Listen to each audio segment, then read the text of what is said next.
सबसे पहले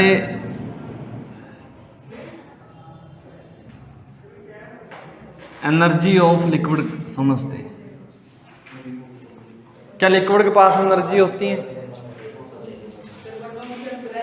हाँ, उसी से पहले एक छोटा सा टॉपिक है, इसी का उसमें यूज कर लेंगे। वैसे उसमें भी समझ सकते हैं करते करते, लेकिन अलग से समझ लो। लिक्विड के पास बेटा एनर्जी होती है। सबसे पहली एनर्जी होती है काइनेटिक एनर्जी, और दूसरे नंबर पर बेटा आती है पोटेंशियल, तीसरे नंबर पर आती है आपकी प्रेशर एनर्जी। तीन तरह की एनर्जी होती है। जैसे मान लो यहां पर पड़ा होगा, पता नहीं अब है या नहीं। जैसे मान लो ये बैलून है ना, इसके अंदर पानी भरा हुआ है, तो लिक्विड हो गया ना। तो क्या मैं जैसे आप होली में फेंक दे दूसरी तरफ, तो क्या इसके पास काइनेटिक एनर्जी होगी? होगी ना। ये लिक्विड मान लो 20 स्पीड से 20 वेलोसिटी से मूव कर रहा है, तो काइनेटिक एनर्जी इसकी कितनी होगी? तो काइनेटिक एनर्जी का फॉर्मूला क्या होगा? हाफ एम बी का। अच्छा एक चीज समझ लो साथ में, काइनेटिक एनर्जी पर यूनिट मास, पर यूनिट मास। तो क्या करोगे? मास से डिवाइड कर दोगे। तो बेटा ये आ जाएगा आपका v²/2। किसी को डाउट हो बेटा इसमें? काइनेटिक एनर्जी को मास से डिवाइड कर दिया, m कट जाएगा, तो ये बच गया। दूसरे नंबर पर आती है बेटा पोटेंशियल एनर्जी। अब ये तो पता ही ना काइनेटिक एनर्जी किसकी वजह से होती है? Due to motion. और पोटेंशियल एनर्जी बेटा अगर हम mg की बात करें, ठीक, तो potential energy per unit mass कितनी आएगी? पर यूनिट मास, तो भाई जो पोटेंशियल एनर्जी है उसको मास से डिवाइड कर दो, m से m कट जाएगा, तो ये आ जाता है आपका GH। तीसरी जो थोड़ा सा समझने में जरूरी है, प्रेशर एनर्जी। लिक्विड प्रेशर लगाएगा, प्रेशर की वजह से फोर्स लगेगी, तो उसकी वजह से भी उसके पास कुछ एनर्जी है मतलब। तो प्रेशर एनर्जी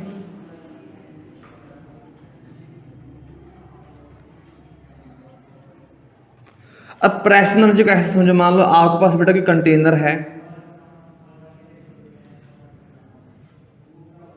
और इसके यहां पर कोई पिस्टन लगा हुआ है जो मूव कर सकता है, ठीक है। अब यहां तक मान लो बेटा आपका लिक्विड भरा हुआ है इसके अंदर पूरे में, फील कर सकते हैं लिक्विड इसके ऊपर प्रेशर लगाएगा पिस्टन के ऊपर, और पिस्टन को पीछे की तरफ धकेलना चाहेगा। और बदले में अगर आप रोकना चाहते हो तो आपको फोर्स लगानी पड़ेगी बाहर से। पर हम लिक्विड की देखते हैं। मान लो लिक्विड ने इसके ऊपर प्रेशर लगाया और प्रेशर की वजह से क्या लगी होगी?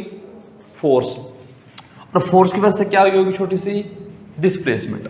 मान लो ये लिक्विड, ये पिस्टन पहले यहां पर था, ठीक है ना, बाद में ये थोड़ी सी dx क्या हो चुकी है आपकी? डिस्प्लेसमेंट। तो जो स्मॉल सा वर्क डन हुआ होगा बेटा वो कितना हुआ होगा? Force into displacement. ये तो कॉमन सी बात है। अब फोर्स कितनी लगी होगी ये कोई बच्चा बता सकता है? फोर्स कितनी लगी होगी यहां पर? फोर्स किसने लगाई? लिक्विड ने। लिक्विड की जो फोर्स लगती है वो होती है pressure into area. Liquid pressure लगाता है पहले, प्रेशर की वजह से क्या लगती है? मान लो फोर्स लगती है। तो बेटा लिक्विड में प्रेशर का फॉर्मूला क्या था? Force per unit area. तो लिक्विड ने कितनी फोर्स लगाई यार? Pressure into area. इस पिस्टन का एरिया बेटा कितना मान लो आप? ए मान लो। तो यानी कि pressure into area into dx। ये इस लिक्विड ने क्या कर दिया बेटा? Work done. अभिमन्यु ये एरिया और छोटी सी डिस्प्लेसमेंट को मिलाओगे तो उस लिक्विड का वॉल्यूम नहीं आएगा।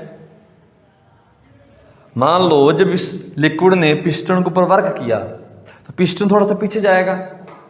पीछे जाने का मतलब क्या है? कि थोड़ा सा लिक्विड ऊपर से नीचे आ जाएगा, यहां पर लिक्विड आ जाएगा, थोड़ा सा ऐसे समझो, थोड़ा सा लिक्विड आ गया। तो उस लिक्विड का वॉल्यूम कितना होगा? मान लो ये है आपका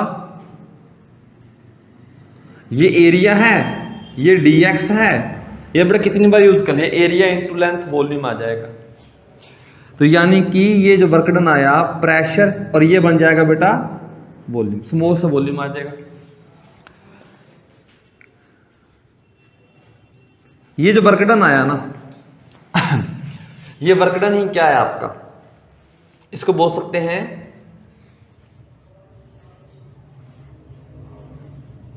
प्रेशर एनर्जी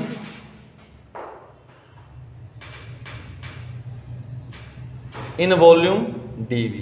तो बेटा वो आ जाएगी आपकी P इंटू dV। मतलब P प्रेशर के साथ अगर वॉल्यूम स्मॉल से को मल्टीप्लाई कर रहे हो मतलब वो क्या है, pressure energy. Pressure energy per unit मास लिखना बेटा, प्रेशर एनर्जी पर यूनिट मास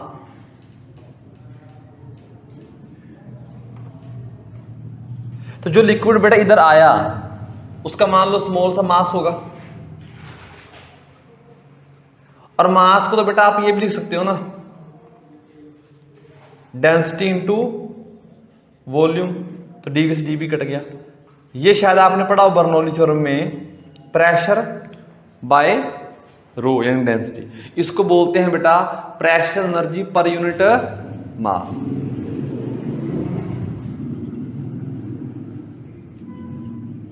प्रेशर एनर्जी पर यूनिट मास। लिक्विड के पास बेटा तीन एनर्जी हैं, काइनेटिक एनर्जी, पोटेंशियल एनर्जी और प्रेशर एनर्जी। बर्नौली थ्योरम कुछ नया नहीं कहती, वो कहती है इन तीनों एनर्जी का सम क्या रहेगा, कांस्टेंट रहेगा, कंजर्व रहेगा। लिक्विड के पास जितनी भी तीन एनर्जी हैं वो खत्म नहीं हो सकती, एक दूसरे में कन्वर्ट हो सकती है। तो इसके बाद करते हैं बर्नौली थ्योरम।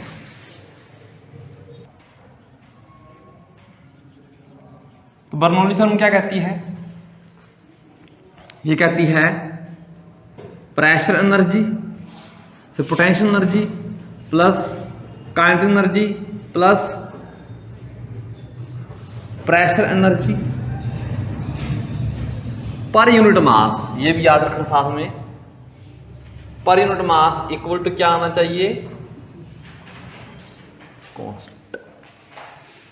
तो मतलब एनर्जी कंजर्व रहती है, तीनों एनर्जी का सम हमेशा कांस्टेंट रहेगा। अभी थोड़ी देर पहले करके आए हैं, कुछ सेकंड ही हुए होंगे। Potential energy per unit mass कितना होता है Abhimanyu, pressure energy per unit mass P by rho plus kinetic energy per unit mass कितना होता था V स्क्वायर बाय, और प्रेशर सॉरी उल्टा आ गया, पोटेंशियल एनर्जी, चलो कोई बात नहीं, ये आ जाएगा GH और ये आ जाएगा P बाय इक्वल टू क्या आना चाहिए, ये कहती है बर्नौली थ्योरम। हाँ जी, मास प्रेशर मास को अलग अलग कर दोगे ना तीनों के नीचे, मैथ का सिंपल सा रूल है। अगर आपके पास ऐसा कुछ लिखा है और नीचे कुछ भी लिखा हो, मान लो x लिखा है, तो आप इस x को अलग अलग कर सकते हो।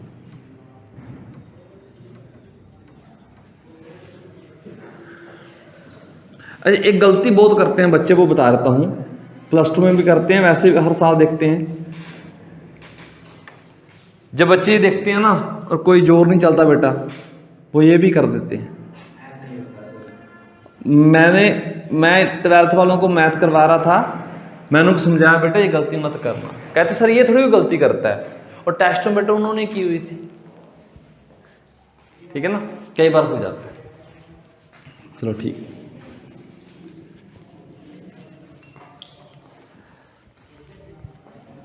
ये आ गया। इसका प्रूफ देखते हैं, इसका प्रूफ क्या है। चलो जी, मान लो ये बेटा आपका हॉरिजॉन्टल लेवल है, यहां एक आपने पाइप लिया हुआ ऐसा, और एक यहां से ये लिया हुआ ऐसा, ये पाइप बेटा आगे तक जाएगा, ठीक है ना।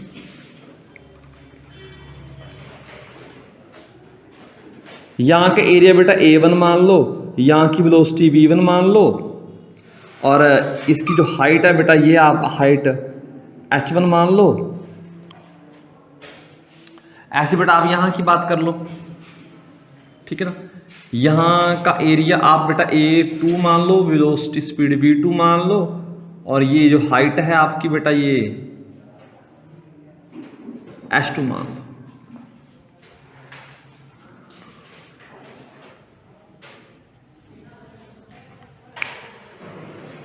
अब हो गया क्या, मान लो ये पानी का पाइप भरा हुआ है, जब आपने देखा तो यहां इसमें कुछ पानी था, ठीक है ना।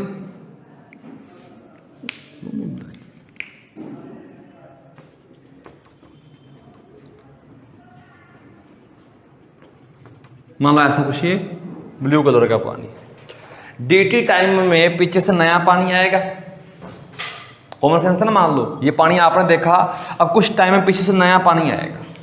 नया पानी बेटा मान लो कितनी डिस्टेंस ट्रैवल करके चला गया, इतनी डिस्टेंस ट्रैवल करके चला गया, ठीक है ना। ये है आपकी डिस्टेंस d मान लो, या d1 मान लो, ठीक है। तो इसमें नया पानी एंटर किया,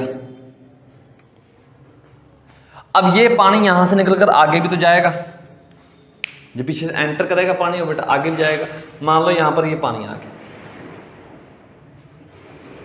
तो पीछे वाले के कंपैरिजन में ये यहाँ पर कुछ ज़्यादा जगह कवर करेगा, क्योंकि पतला था बेटा, सॉरी ये यहाँ पर बेटा ये पाइप मोटा है और ये पाइप पतला है।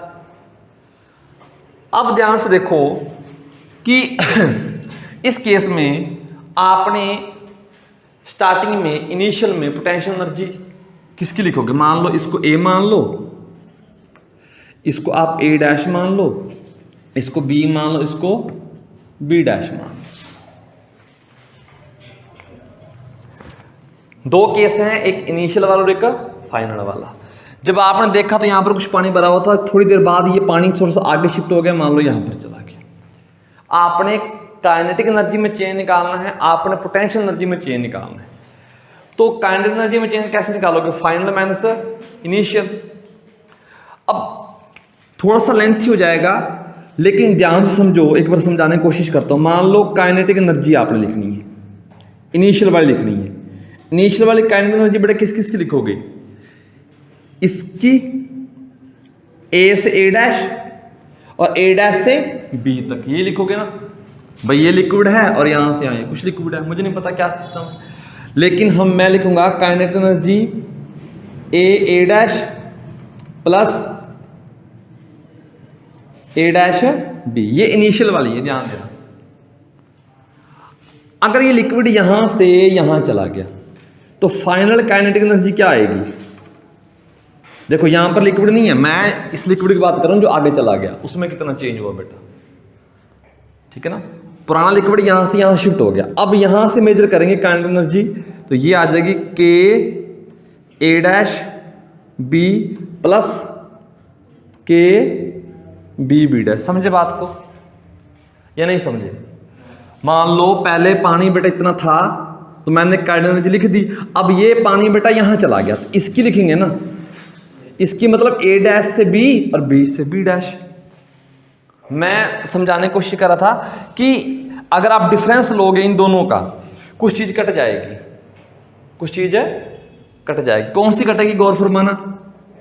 K final minus K initial कितनी आएगी बेटा, जब सब्ट्रैक्ट करोगे फाइनल ये हुई है K A' B plus K B B' और माइनस K A' और माइनस K A' B।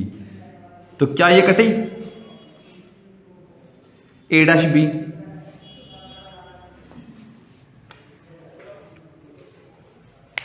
ये कट जाएगी ना।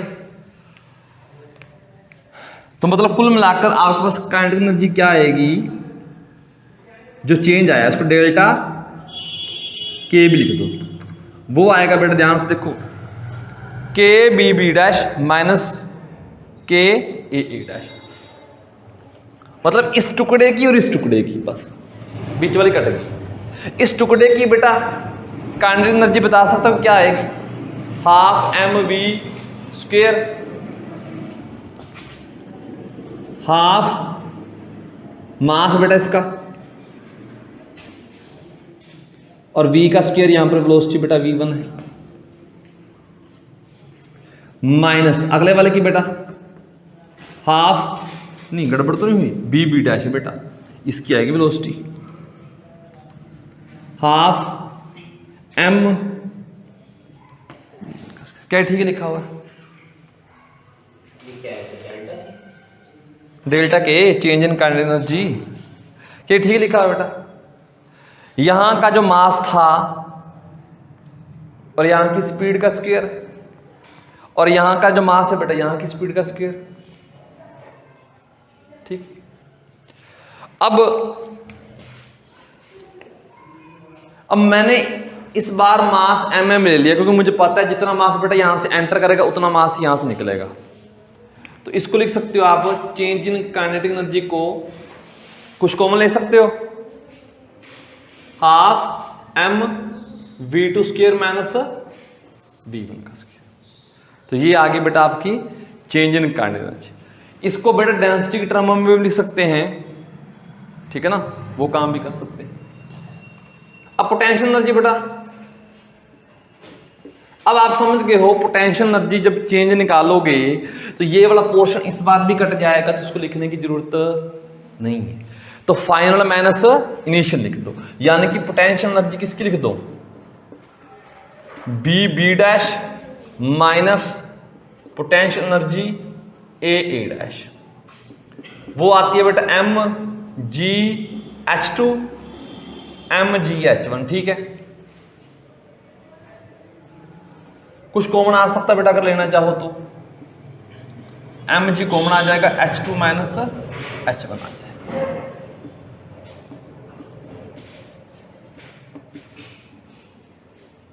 डेल्टा पीई, ठीक है जी। अब देखो ध्यान से, ये लिक्विड यहां से वहां तक गया, तो इसके ऊपर इधर वाले लिक्विड ने प्रेशर लगाया होगा बेटा इधर, उस प्रेशर को P1 मान लो, और इस लिक्विड ने इधर लगाया होगा बेटा उस प्रेशर को P2 मान लो। प्रेशर लगेगा बेटा, आज ही करके आए, कुछ वर्क डन भी तो करेगा ना, तो वर्क डन कितना होगा बेटा,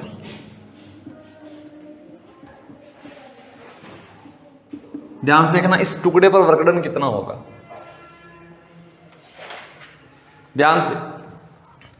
इधर की फोर्स बेटा इस डायरेक्शन में लगेगी ना, और लिक्विड भी किधर जा रहा है, इसी डायरेक्शन में, तो वर्क डन क्या आता है, फोर्स इस पॉइंट पर force into area A1, force into area, sorry work done, एक मिनट, फोर्स इनटू डिस्प्लेसमेंट, यहां का वर्क डन अभिमन्यु, ये F2 ये वाला प्रेशर P2 इधर फोर्स लगाएगा, लेकिन डिस्प्लेसमेंट उल्टी डायरेक्शन में हो रही है कि नहीं हो रही।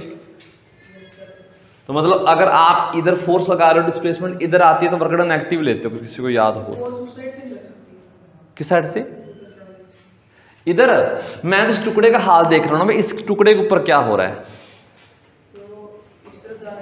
लिक्विड इधर जा रहा है ना, तो लेकिन ये पहले लिक्विड यहां पर बैठा हुआ है, ये भी तो कुछ इधर प्रेशर लगाएगा ना, हाँ ये भी बदले में लगाएगा, लेकिन मैं डिस्कस क्या कर रहा हूं, इसके ऊपर क्या हो रहा है, पीछे से इधर प्रेशर लगा, पानी भी आगे आया, तो पॉजिटिव वर्क डन। इधर से बेटा प्रेशर इधर लगा, लेकिन पानी इधर आ रहा है, डिस्प्लेसमेंट इधर हो रही है, तो वैसे ही पता है ना वर्क डन क्या होता था, फोर्स इनटू ये था डॉट प्रोडक्ट, तो एफ एस कोस थीटा, बेटा कोस कितना बन गया, डिस्प्लेसमेंट में फोर्स में, डिस्प्लेसमेंट इधर और फोर्स इधर 180, और कोस 180 -1, ठीक है ना। हाँ जी बेटा क्लियर है, या कोई डाउट है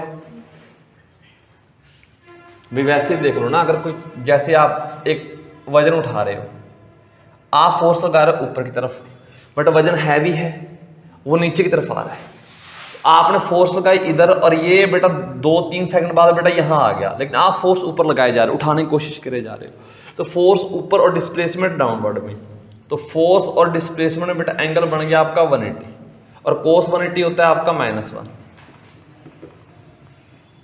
तो यानी कि जब डालोगे तो नेगेटिव साइन आ जाएगा, वो आ जाएगा -F2A2। ये फोर्स उस लिक्विड ने लगाई तो फोर्स आती है बेटा प्रेशर इनटू एरिया। D1 कितनी होगी, डिस्प्लेसमेंट कितनी होगी, इक्वेशन ऑफ क्वांटिटी में लिख कर आए थे, डिस्प्लेसमेंट होती है वेलोसिटी v1 इंटू dt, यही आती थी डिस्प्लेसमेंट। तो यानी कि d1 को लिख देते हैं v1 इंटू dt। सेम इसी सेंस में बेटा ये आ जाएगा P2 A2 V2 and dt।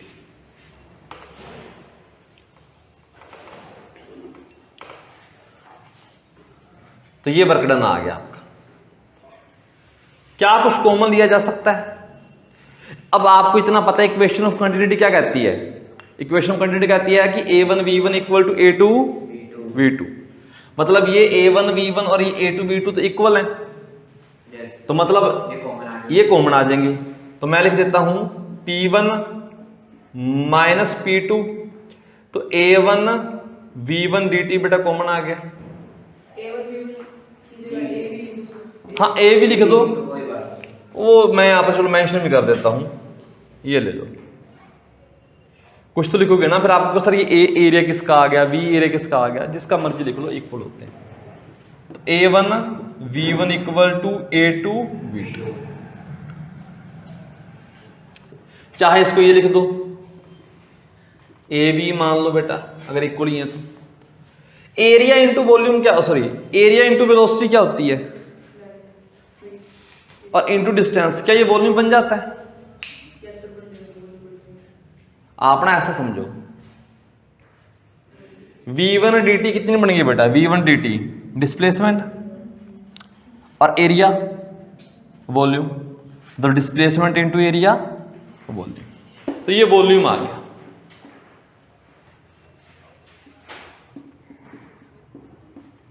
तो ये आ गया बेटा आपका वॉल्यूम। इसको V1 कह लो, सिंपल V कह लो, या dV कह लो, आपकी मर्जी है, स्मॉल माना तो बेटा dV बोल सकते, फिलहाल के लिए V ही रहने तो। चलो ये किसका वॉल्यूम है, dt टाइम में जितना लिक्विड बेटा इसके अंदर एंटर किया या फिर जितना लिक्विड इस तरह से निकला। ये जो वर्क डन हुआ यही तो चेंज करेगा काइनेटिक एनर्जी और पोटेंशियल एनर्जी को।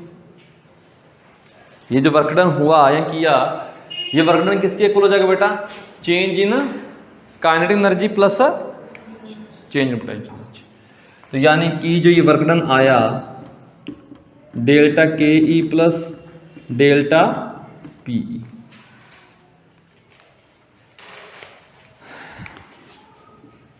और बेटा ये आपके पास आता है P1 minus P2 into V equal to, बेटा ये आपने ऑलरेडी निकाली हुई है, हाफ m V2 का स्क्वायर माइनस V1 का square plus mg H2 minus H1।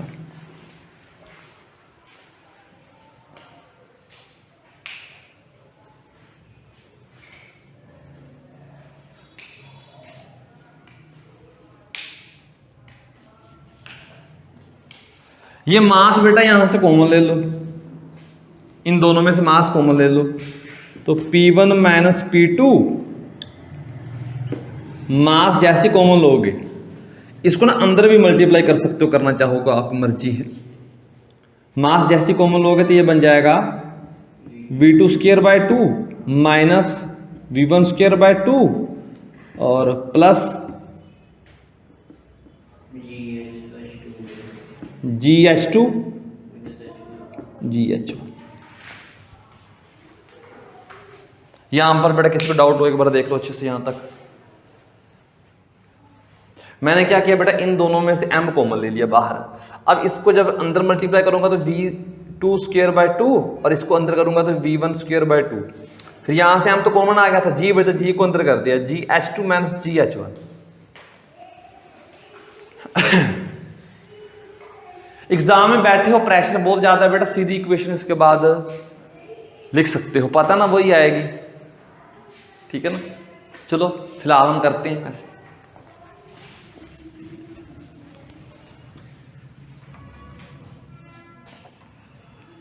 चलो जी, ये आपका बन जाएगा P1 minus P2।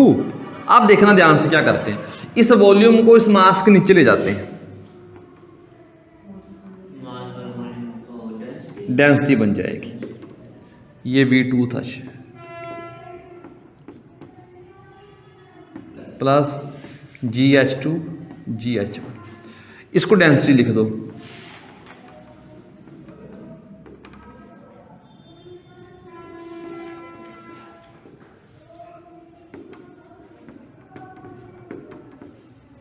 GH2 minus GH1। अब इसको इसका नीचे ले आओ, क्योंकि आपको दिख रहा है ना प्रेशर के नीचे डेंसिटी आती है बेटा, इसको इसके नीचे ले आओ, तो P1 by rho minus P2 by rho equal to बेटा, ये जस्ट कैलकुलेशन है और कुछ नहीं है। आप 1 1 वाली चीजें इकट्ठी कर लो, 2 2 वाली इकट्ठी कर लो, तो आपको ये मिलेगा P1 by rho plus V1 square by 2 plus GH1 equal to, इसमें P2 by rho plus V2 square by 2 plus GH2। अब इससे क्या हुआ देखना, इक्वल हो गए, मतलब इस पॉइंट पर प्रेशर P1 बेटा, इस पॉइंट पर स्पीड V1, इस पॉइंट की हाइट H1। तो ये जो चीज आई उसके बाद आगे पहुंचे तो सेम चीज बेटा इक्वल आ गई, मतलब कांस्टेंट आ गई। मतलब किसी भी पॉइंट पर अगर आप ये इक्वेशन लगाओगे ना लिक्विड में, तो हमेशा क्या रहेगी, कांस्टेंट रहेगी। समझ के बात को। तो ये है आपकी बर्नौली थ्योरम।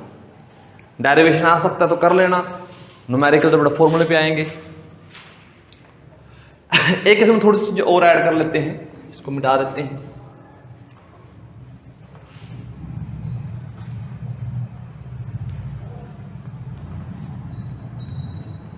अगर पूरी इक्वेशन को G से डिवाइड कर दोगे ना,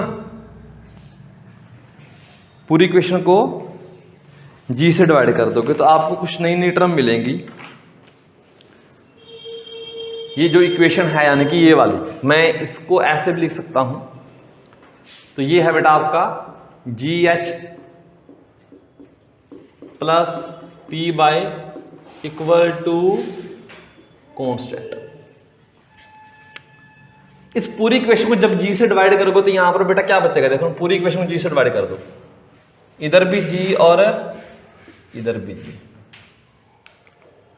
फर्क नहीं पड़ेगा।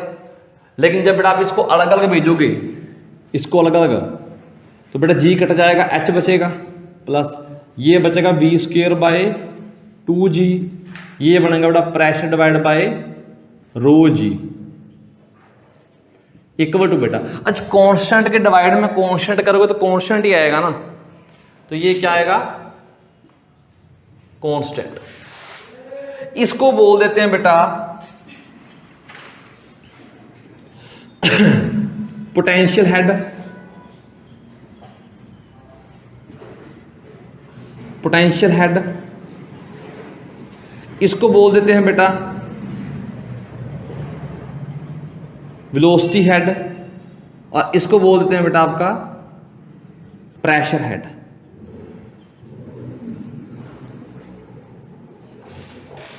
ठीक है ना। इसका एक नाम और भी है, तो पोटेंशियल हेड बोल दो, क्योंकि पोटेंशियल एनर्जी का बेटा एक पार्ट है ना ये वाला, तो पोटेंशियल हेड बोल दिया। यहां पे बेटा इसको ग्रेविटेशनल हेड भी बोल सकते हो, ग्रेविटेशनल हेड।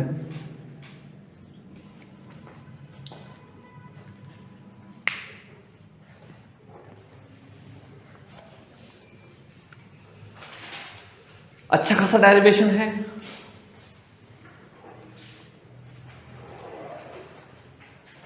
अब एक क्वेश्चन करते हैं इसके ऊपर, एक दो क्वेश्चन करते हैं, फिर फीलिंग आएगी थोड़ी सी। ये हो गया। क्वेश्चन क्या है बेटा, आपके पास एक ना पाइप है ऐसे, जैसे घरों में ऊपर से टंकी से पानी आता है नीचे, मान लो बेटा ये पाइप है आपकी, ठीक है ना, इसमें से ऐसे लिक्विड आ रहा है नीचे। जो ये एरिया बेटा, ये एरिया क्या है, यूनिफॉर्म। तो जैसे घर से पाइप आती है बेटा, एरिया उसका एक जैसा होता है, तो ठीक है। मैं दो पॉइंट मेंशन कर रहा हूं, एक पॉइंट बेटा ये ए और एक पॉइंट बेटा ये। तो पहला क्वेश्चन इसमें ये बनता है कि velocity V A V B, V A greater than V B,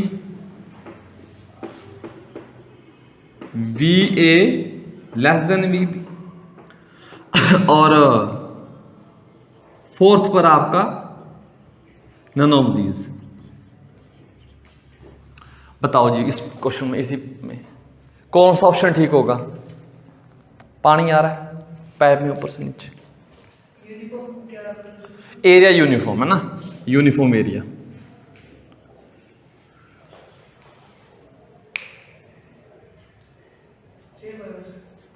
equation of continuity लगा सकते हो, दौड़ाया कर दिमाग को बेटा। यहां पर इक्वेशन ऑफ क्वांटिटी लगाओगे इस पॉइंट पर, तो इस पॉइंट का एरिया जितना भी है, तो एरिया और इनटू वेलोसिटी वी ए मान लो बेटा, इक्वल टू बेटा इस पॉइंट पर इक्वेशन ऑफ क्वांटिटी लगाओगे, इक्वल होना चाहिए ना दोनों का प्रोडक्ट। लेकिन बेटा इत्तेफाक से यहां पर एरिया उसने यूनिफॉर्म दिया हुआ है, तो ये आ जाएगा आपका ये। तो ए से बेटा ए मर गया, यानी कि V A equal to V B, तो यहां पर ये ऑप्शन आ जाएगा। अब मैंने क्वेश्चन ये भी करवाया था आपको कि जैसे टैप ओपन करते हैं तो टैप का पानी क्या होता है, कोन शेप में, ठीक है, ऊपर से नीचे आते थे, उसका एरिया कम हो जाता है, उसकी वेलोसिटी बढ़ती है। लेकिन यहां पर एरिया ही यूनिफॉर्म है, तो यहां पर वेलोसिटी नहीं बढ़ेगी। उसका ऊपर से अगर आप घर जाकर खोल के देखना, का ये शायद ऑब्जर्व भी किया हो, तो टैप खोलते बेटा ऊपर से पानी का एरिया ज्यादा होता है और नीचे आते तो पतली सी धार बन जाती है, ठीक है ना, वहां पर तो स्पीड बढ़ जाती है वहां पर। प्रोडक्ट कांस्टेंट रहना चाहिए ना। इसी क्वेश्चन में अब आपने ये बताना है, सेकंड इसी में प्रेशर बताना है, P A equal to P B, P A greater than P B, third P A less than P B, और फोर्थ बेटा वही नन ऑफ दिस। प्रेशर के बारे में क्या चर्चा चलेगी, बता लेता हूं, बर्नौली थ्योरम लगानी है, जाओ लगा दो। बर्नौली थ्योरम लगानी है आपने, बर्नौली थ्योरम लगानी है। तो बर्नौली थ्योरम बेटा इस पॉइंट पर लगाओगे और इस पॉइंट पर लगाओगे, तो मतलब इसका सम क्या रहना चाहिए बेटा, कांस्टेंट। इसका मतलब क्या है कि इस ए पॉइंट पर जी तो कांस्टेंट होता है, हाइट बेटा एच ए लिख दो, प्लस वेलोसिटी तो बेटा कांस्टेंट है ना, तो मैंने ये लिख दी, प्लस प्रेशर बेटा मुझे नहीं पता था, वी ए बाय रो। अब ये कांस्टेंट का मतलब क्या है, इस पॉइंट पर भी इनका सम यही आना चाहिए, इस पॉइंट पर बेटा जी एच बी, और v तो बेटा कांस्टेंट था V square by 2 plus pressure बेटा P B divide by rho, क्या ये कट जाएगा। अब आपने सोच के बताना है कि इन दोनों का सम बेटा कांस्टेंट आ रहा है, इक्वल आ रहा है, तो जहां हाइट ज्यादा होगी वहां पर प्रेशर कम होगा, जहां हाइट ज्यादा वहां पर प्रेशर, अब देख लो हाइट ज्यादा कहां है, ए पे, तो ए पर प्रेशर कम, सम क्या रहना चाहिए था, कांस्टेंट। तो यानी कि यहां पर आप इस इक्वेशन से बता सकते हो, देखो ध्यान से, H A greater than H B, भाई इसमें ये पार्ट ज्यादा हो गया, ठीक है ना, ये पार्ट कम है, इक्वल करने के लिए इसको ज्यादा ऐड करना पड़ेगा, यहां पर इसको कम करना पड़ेगा, तो पी बी, ठीक है ना, ग्रेटर देन आ जाएगा पी ए से। ठीक है भाई, जहां की हाइट कम, ठीक है ना, वहां का प्रेशर ज्यादा आ गया। तो इसमें ये ऑप्शन आ जाएगा बेटा, पी बी ग्रेटर देन ये वाला।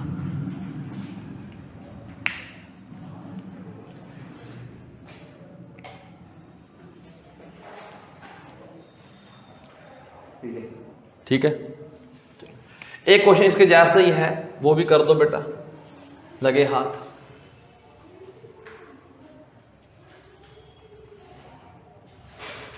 ये बेटा एक पाइप है आपकी,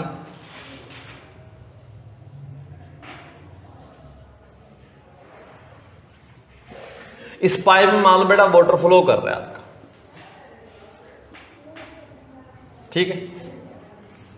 दो पॉइंट कंसीडर करते हैं, एक बेटा पॉइंट ए और एक point B. Equal horizontal height पर है, ये मैंने खुद बता दिया आपको, मतलब हॉरिजॉन्टल लेवल से बेटा इक्वल हाइट पर है। बताओ जी वेलोसिटी कहां पर ज्यादा कहां पर कम, ठीक है ना। पहला क्वेश्चन तो ये इसी में, दोनों पॉइंटों पर लिक्विड इस डायरेक्शन में बेटा फ्लो कर रहा है। इक्वेशन ऑफ कॉन्टिन्यूटी,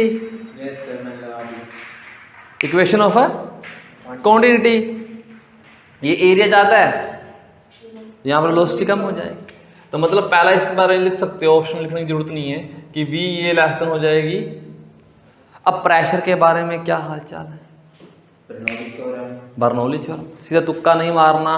किसी बच्चे के मन में अब तो नहीं आया, पेपर में आ सकता है, सर ने बताया था एरिया कम प्रेशर ज़्यादा, एरिया कम प्रेशर ज़्यादा, ये फॉर्मूला भी तो मन में आ सकता था, ठीक है ना। तो यहाँ से एरिया कम, यहाँ पर प्रेशर, वो केस और ये केस अलग हैं, खुद सोच कर देखो। तो बर्नौली थ्योरम लगाकर खुद पता करो क्या आएगा बेटा। तो बर्नौली थ्योरम बेटा लिख दो, दोनों पॉइंटों पर क्या आएगी,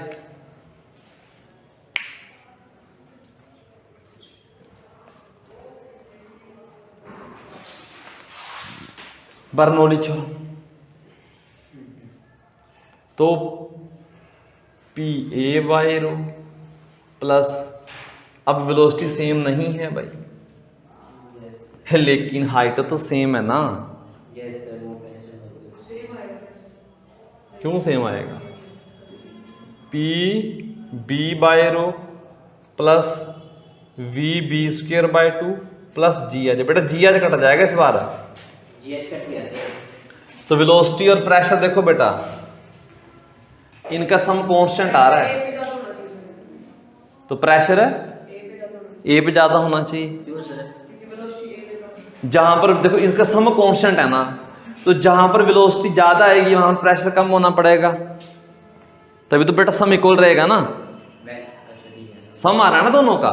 इधर देखो मैं कह रहा हूं ये चीज इससे ज्यादा है, वी बी वी ए से ज्यादा है, तो बी पर वेलोसिटी ज्यादा है ए से। अब बराबर करने के लिए बेटा यहां पर प्रेशर ज्यादा होना पड़ेगा, तो यानी कि इसमें लिख सकते हो कि पी ए ग्रेटर देन, वो लॉजिक लगाते हैं बेटा क्वेश्चन गलत हो जाता है जहां पर प्रेशर एरिया ज्यादा प्रेशर कम हो।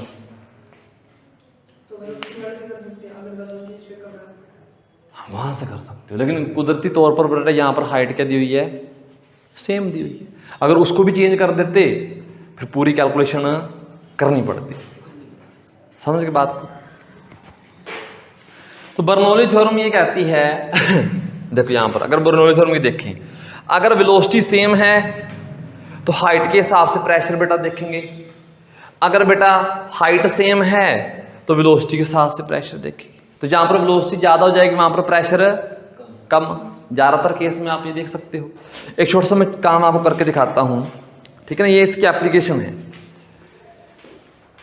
इसके अंदर पानी डाला हुआ है और ये पाइप है, इस पानी को इससे बाहर निकालना है बर्नौली थ्योरम की हेल्प से। तो कैसे निकाल सकते हैं, किससे फूंक मारे, अब देखना ध्यान से।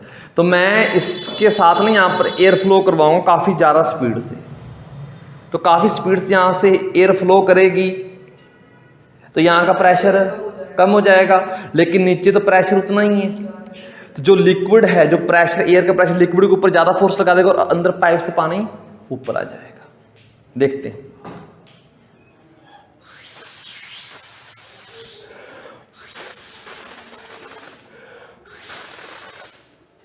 आ रहा है ना?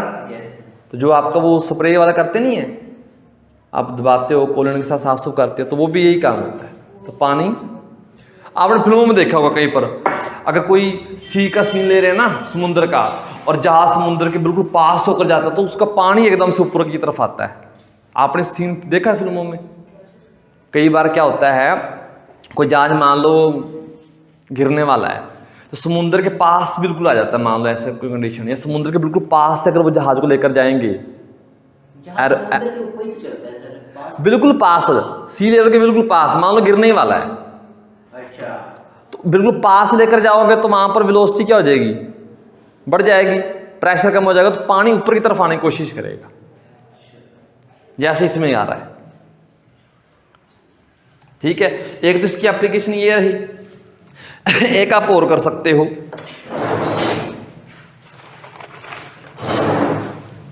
तो स्प्रेयर में यूज होता है बेटा बर्नौली थ्योरम का प्रिंसिपल, याद रख लेना। एक हम यहां पर बना सकते हैं, ये भी आपने कई बार देखा होगा।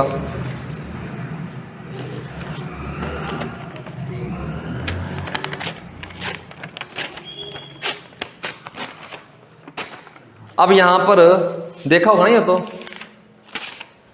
अगर मैं यहां पर फूंक मारूं यहां पर तो क्या होगा, ये उड़ेगा, ये ऊपर आएगा, ठीक है ना। तो यहां पर क्या होगा, जैसे यहां पर हवा फ्लो करेगी, यहां पर प्रेशर कम हो गया, लेकिन नीचे प्रेशर उतना ही है, तो नीचे प्रेशर ज्यादा ऊपर कम, तो फोर्स ज्यादा होगी।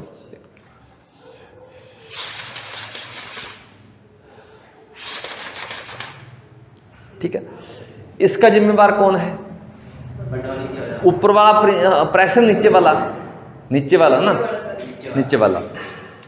अब ऐसा भी कर सकते हैं, अगर मैं इधर हवा फ्लो करवाऊंगा तो इधर नहीं जाएगा, इधर जाएगा। अगर मैं इसको ऐसे करूं, गया ना उधर, आपकी तरफ ही आया होगा।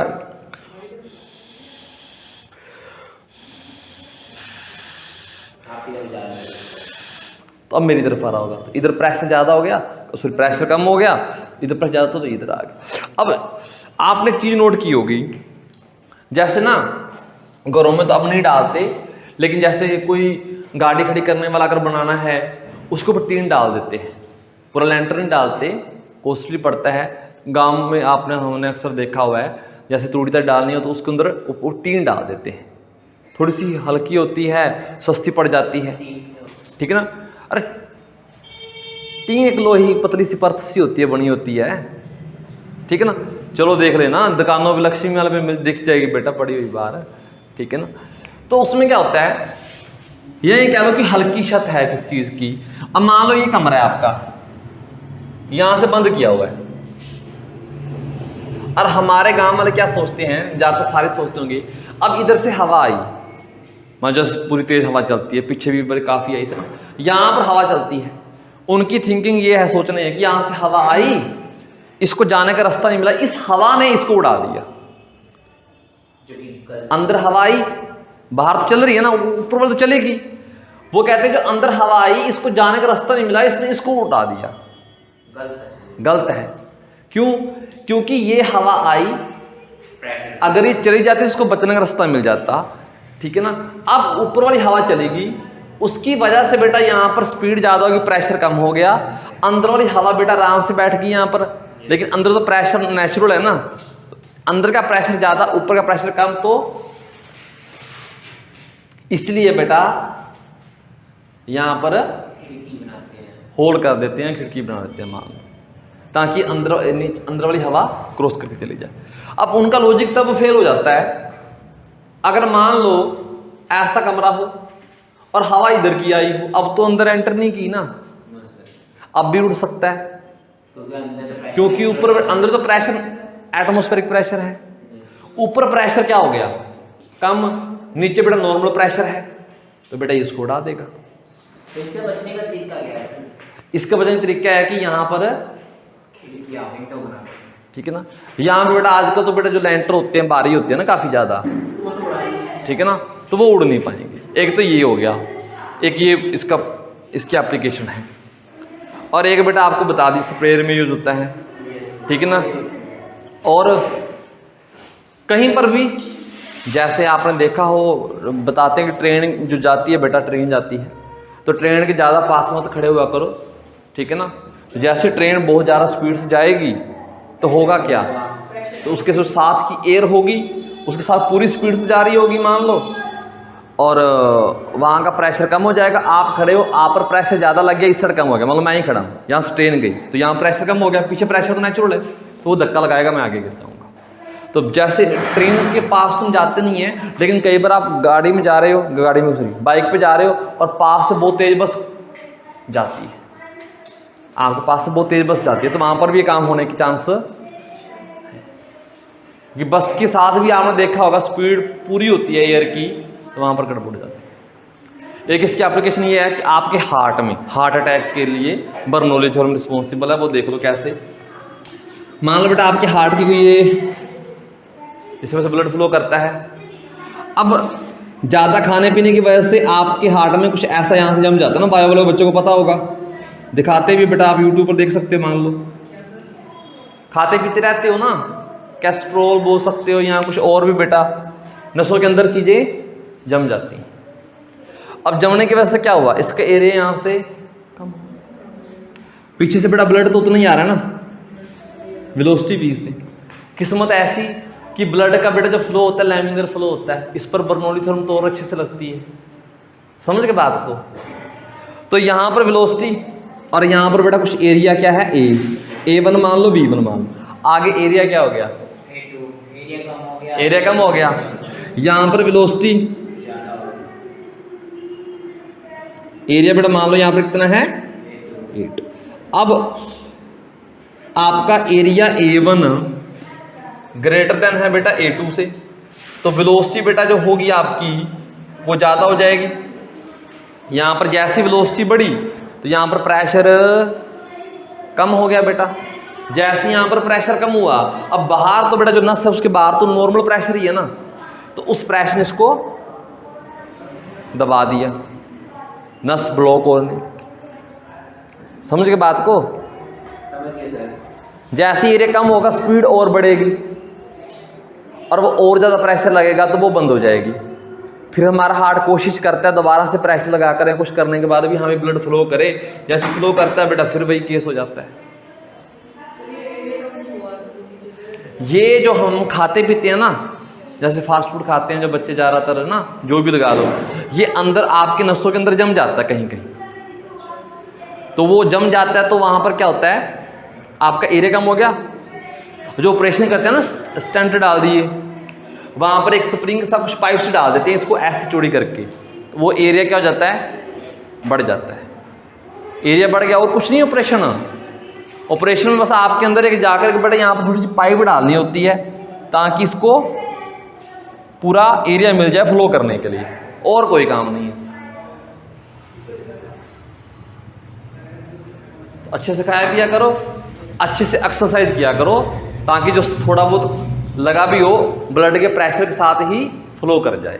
ये भी होता है ना, ये भी होता है। अगर पानी या ब्लड हल्का हल्का फ्लो करेगा, जैसे मेरे घर में मैं एग्जांपल देता हूँ, मान लो ना एक टंकी है, ठीक है ना, ये एक्चुअली हुआ था काम, यहाँ से बेटा ट्यूबवेल से पानी आ रहा था मान लो, और यहाँ पर जब ये पूरी भर जाती है मान लो, एक यहाँ से निकलने के लिए पाइप लगाई होती है, ठीक है ना, यहाँ पर नीचे थोड़ी सी पाइप डालकर आगे बेटा नीचे जाने वाला पाइप था मेरा, तो मैंने इसमें ये रख दी। अब यहाँ से पानी तो पूरे प्रेशर के साथ आता है, इसमें तो कुछ जमता नहीं।